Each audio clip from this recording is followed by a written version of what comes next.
Amy Rich with some Halloween projects for you this week, and I'd like to start with this cute little treat box that holds some yummy chocolates. So we're going to start using our pumpkin pie cardstock. We're going to cut that at 4 1/4 inches and then turn it and cut again at 8 inches. Then we're just going to use our paper trimmer to score 1 inch from each of the long edges. So I'll score here, and then I'm going to flip that and score again.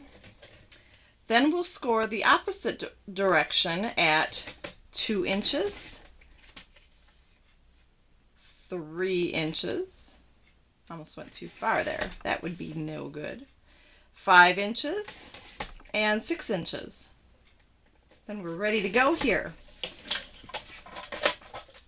Set that aside, and if you can see the scored lines, I'm going to fold on them so you can see them a little bit more easily. Alright, I'm going to cut one whole section off here, a square and then a rectangle on the end. So I'm going to cut that. And then I'm also going to cut in on the other lines into the other scored line here, so that you've got that flap. And you do that to both sides so that when you're done, it looks like this. And what I've already done in advance is put some sticky strip on here, because we're going to need that. So right on the 2 long ends here, put the sticky strip. And then a couple more pieces of sticky strip on those little flaps. One last thing I want to do is grab my paper trimmer again and line up the edge of this flap here along the 1 inch line and cut that off.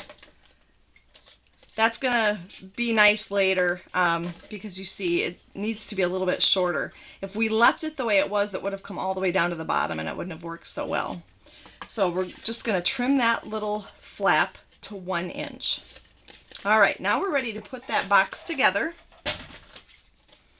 Let's first peel off the sticky strip liner on the little flaps. They don't always want to come off so easily, do they? Alright, so then we're going to just fold the pieces that don't have sticky strip, go over the top of those little flaps. Okay, so we'll do that side and then the other. Okay, so far we've got, it looks like this. Then we'll peel off the other sticky strip liners here. And then close the box up. So close those sides. And then just reach in and make sure all of those pieces are stuck tight together.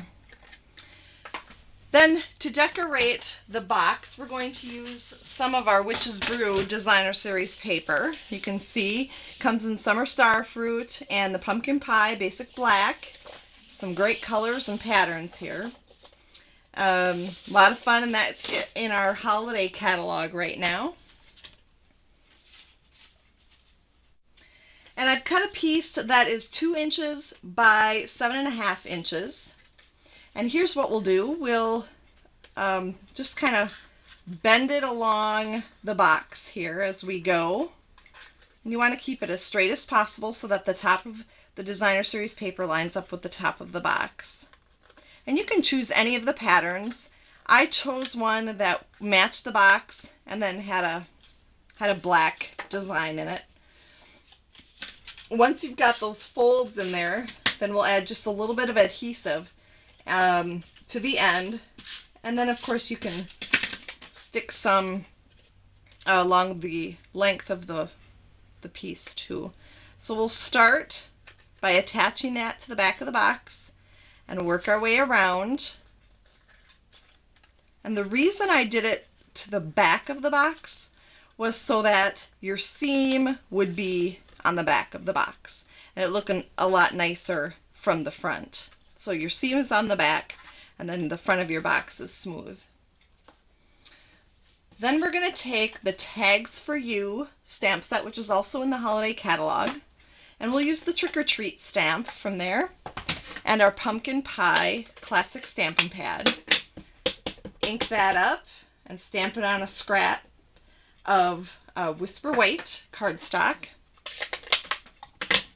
And then we'll use the bracket label punch that matches the stamp set, and we'll line that up and punch that out.